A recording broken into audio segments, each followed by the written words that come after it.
would say an entrepreneur is someone who embraces their vision with passion, someone that inspires others, and someone that embraces risk and realizes that the greatest rewards come to those that embrace risk and drive forward with passion to achieve their goal.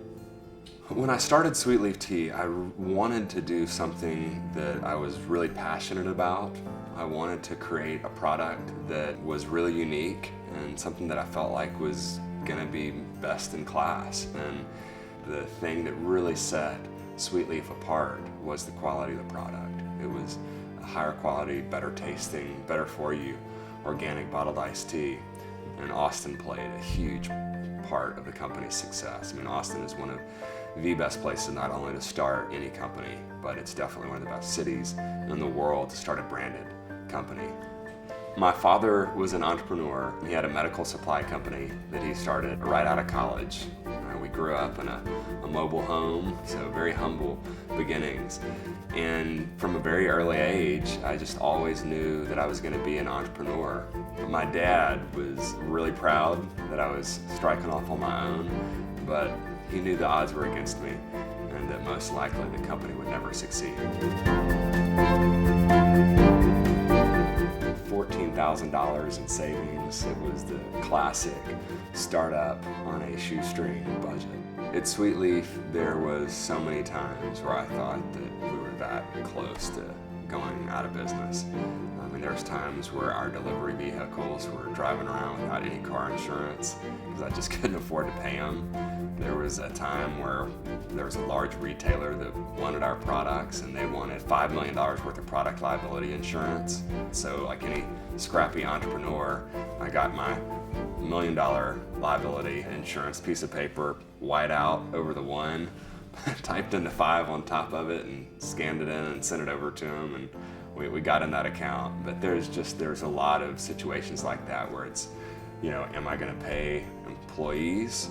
Or am I going to pay for these things that I need to be paying for, but they're not necessarily going to put me out of business if I don't pay for them right now? One of the biggest challenges that I faced early on at Sweet Leaf and growing the business was, getting no from retailers. And I can remember after calling on Whole Foods for guys like a year and a half, we finally got in the mail this card that said, "Thank you, we are," and in the blank he had written, "Not interested in your product at this time." And so I walk into David and I show him the card. I'm like, "David, look, they know we exist. They know we're alive." So we didn't really see it as a defeat. We saw it as finally, the mantra was no doesn't mean no, it just means not yet. And sure enough, 4 months after that, we were able to get into Whole Foods through the distributor, and that allowed us to get into the rest of the stores throughout the country. If you get knocked down 7 times, get up 8 times.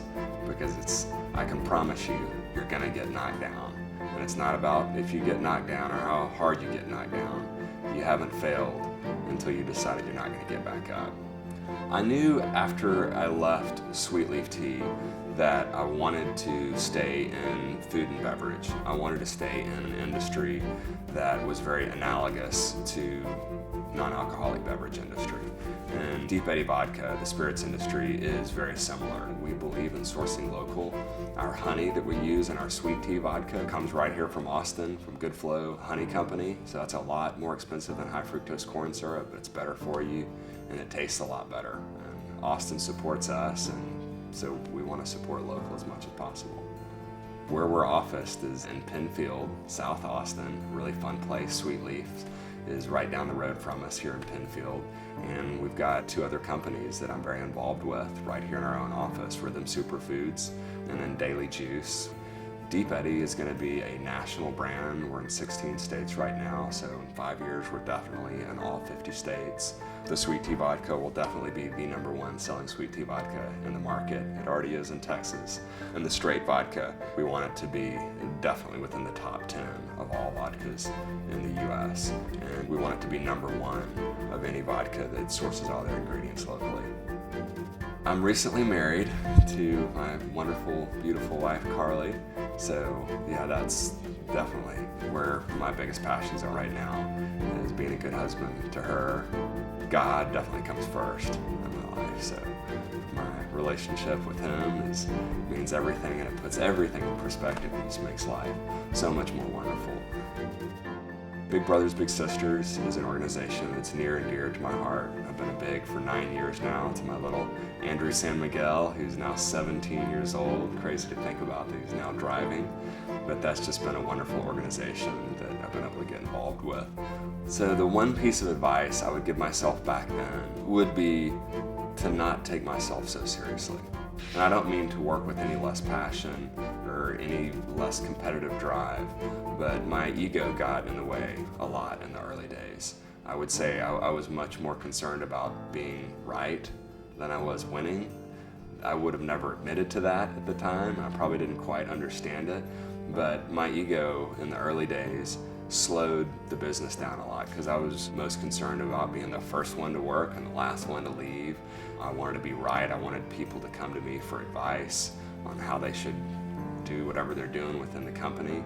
Now, the freedom and the liberation that comes from hiring people that are much smarter and more capable than me and letting them make their own decisions and giving them the freedom and the tools to do that, to succeed, is just, it's made all the difference. I mean, Deep Eddy within 2 years is now bigger than Sweetleaf was in the first 9 years of the business. So it just happens so much faster when you can get, I say ego has no place in business.